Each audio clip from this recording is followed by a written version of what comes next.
Hello, Bulldog fans. Larry Allen here at the Multipurpose Building, and today is Media Day for 2023. That's Baseball Media Day, so I hope you'll stay with us for a while. We're going to visit with the coaches, and the players will introduce themselves as we look forward to Carthage Bulldog Baseball 2023. Todd Register, senior, catcher. Toby and Jennifer Register. Taylor Marshall, junior, utility. My parents are Catherine and Eddie Marshall.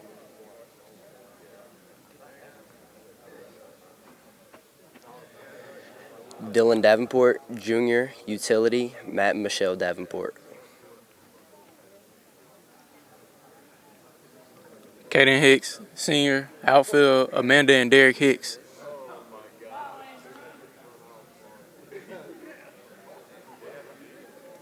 Noah Patty, senior, second base. My parents are Brooke and Chris Patty.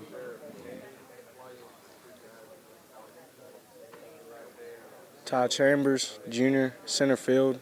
Ronnie and Dana Chambers.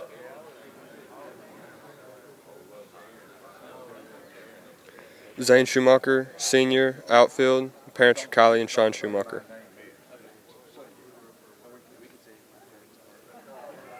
Cade Moore, sophomore, first baseman. Parents are Matt and Tandy Moore. Wyatt Powers, junior, outfield. Parents are Jeff and Beth Powers.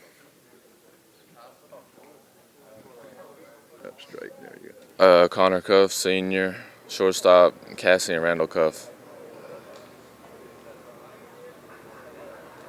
Kason Bishop, senior, DH. My parents are Paul and Karen Caver.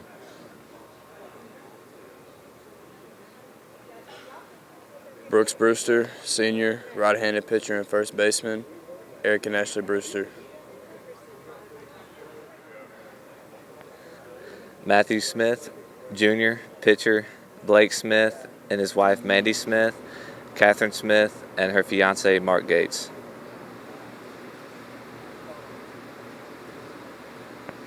Braden Smith, third base, senior. My parents are Chris and Stacy Smith. Darren Livingston, senior, third base and outfielder. Morgan and Kristen Aaron.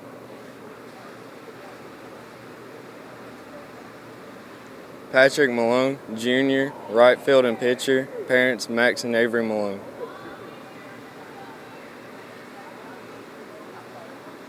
Cole Curry, senior, catcher, pitcher.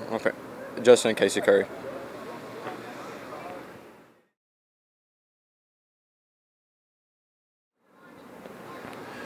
All right, now we're going to visit with the varsity coaches, and this is Grant Johnson. Grant is the coach of the JV White team, correct? Yes, sir. Let's see, is this your second year? Yes, sir, second year. All right.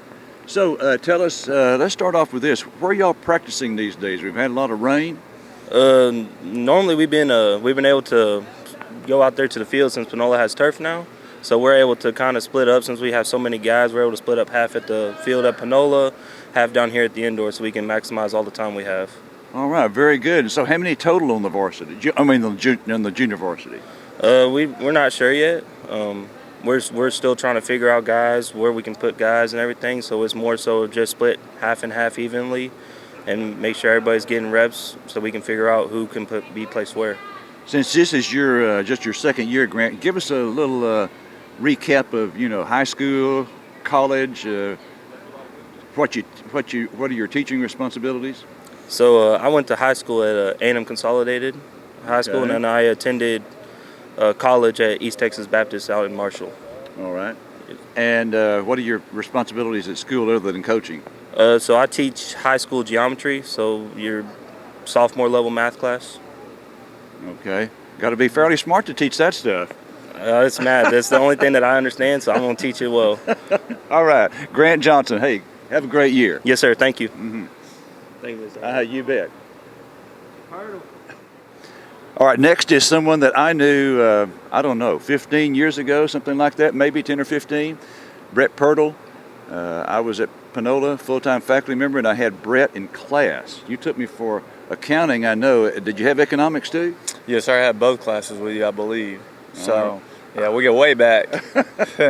And then Brett went on, and I tell you what, it's pretty tough to be an all-SEC second baseman 2 years in a row, but that's Brett Pirtle at Mississippi State. I tell you what, Brett, when I've watched Mississippi State on TV, particularly when they're at home, they've got an atmosphere that is unreal, don't they? Yeah, they do, and they just got this new stadium too, and Mississippi, they love their baseball, and I really enjoy playing there, and occasionally I can get to go back and watch them, but it was a really great place to play at.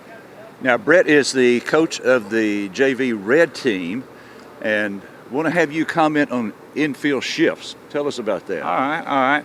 Well, early in the season, it kind of differs, but once district starts, I can really start to, break down their swings. When you can do shifts, but you really got to put in the research and really watch film and watch their swings during the game. And, before I do it, I do a lot of research before we go ahead and do it. And then so once I, watch film and in games, figure out who I'm going to put where on each player, then the first round through of hitting, say they're hitting the first game, their first swings, I'm reading them. If it lines up with, what I see, then I'll shift them. So it's all, you got to put your research in and make a gamble, but it's not just shifting them to shift them. So last year we ended up doing a lot of different shifts where, China Springs, most of their guys had the same swings. So, we could really read them. But like Hudson, there'd be some guys were a little bit different than others. So, it's fun to me and the kids love it. And I think it really helped out last year. So it's all really a gamble. But you got to really be, doing the research to make it work. But I think it's a real gamble that, pays a lot of benefits if you know what you're doing on it. So now I tell you what, for someone like my wife, okay, and others who don't know perhaps what we're talking about, what he is referring to is where Brett will position our infielders at spots that they normally would not be positioned at. In other words, thinking that the opposition is going to hit their way, and the bottom line is to try to get the other guys out. Yeah, and so you're watching a game, and all of a sudden you see a guy just, his barrel's way out, and he's just dead red pull. He doesn't have a two-strike approach. It's like, we're not going to keep the guys the same and, not moving guys over. We're going to take advantage of it, and it might be unorthodox to some people, but, it's taking advantage of what you see. So just moving the guys over, if someone's dead red pull, even the kids love it, where we really move guys, and it's unorthodox, where if you're watching in the stands, someone might be like, what are they doing? And so say someone gets hit, yeah, it might look bad, but most of the times it's you can really read them and know what their approach is by their swings. But when I do it, it's all research before I do it, and then it's all first time through the batting order, just, all right, reading it, all right, this guy lines up with it. Next at bat, we're going to shift. And then last year against China Springs, we, infield really got it going on. We really got it down to where, like, before the game, before anybody got there, I got the infield out there, and I would say the name of the player. You'd see them all move. And then all of a sudden I say another player. You see them all move to where they're going.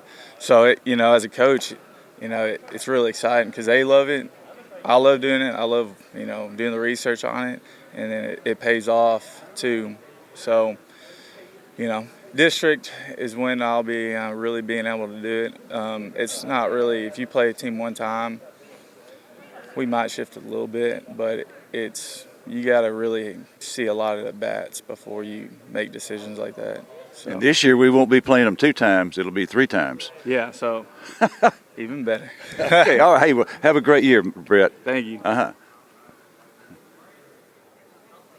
right, this is Austin Hall. Austin Hall coaches football. He's assistant football coach, and he's also assistant varsity coach. So you help Jason Causey with the varsity, don't you? Yes, sir, I do. Been with Jason 3 years now, my second year to be with him up on the varsity, so looking forward to another great year together. Now, I know that, typically the coaches have certain positions that they focus in on to help, and what are those positions for you? So I work with the catchers, the tools of ignorance, as they say, but it's a lot of fun, and it's what I was fortunate enough to play back in a long time ago when I played, and so I get to work with those guys on a daily basis. All right, tell you what, give us a name. I know that Todd Register is going to be a starter again. Who might we see if he goes down with an injury, perhaps? Yeah, really excited to have Todd back. Did a great job for us last year. We also got Cole Curry that's working behind the plate a lot. Seth Nixon is working back there, along with Sam Watson and Brooks Soap as well, are all working back behind the plate with us together. All right, very good. Have a good year, Austin. Thanks, Larry. You bet. All right, this is Jason Causey. Jason Causey in his third year as the head coach of the Bulldogs, and Jason got a couple of things I want to visit with you about. First of all, the fans are going to see a difference in the schedule. Tell you what, this will be, I think, year 27 for me to broadcast Bulldog baseball.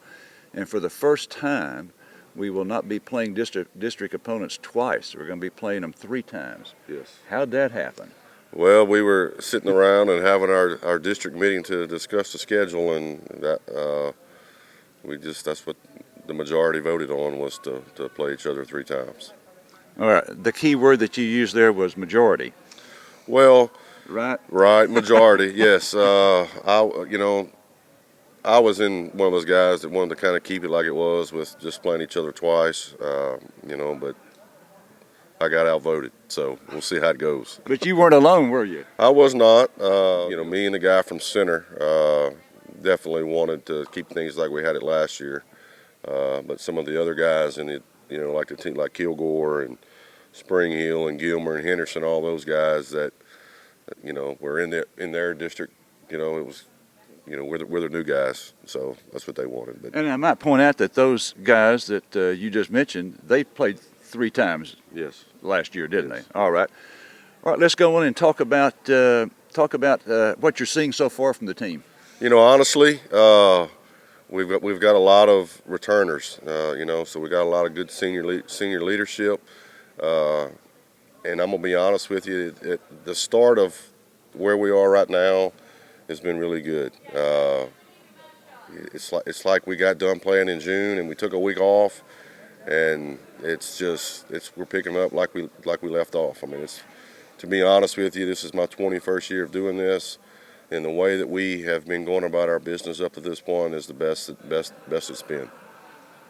I like hearing that. Well, we got to replace 3 arms, so we got a lot of innings that we have to replace from the 2 guys that graduated, and with Matthew getting hurt. So if we can throw strikes, we should be okay. Speaking of that, what's the update on Matthew Smith? He's still a little ways out. He got a good report going to the doctor the other day, and if he can pass his tests, I think they'll release him a little bit sooner than what they thought. But I'm hoping we get him maybe that last round of district and into the playoffs is what I'm hoping. But we'll see. He's doing everything he can on his part. I mean, he's in the training room every day, and he's working his tail off. You've got your catcher back. You've got the entire infield back.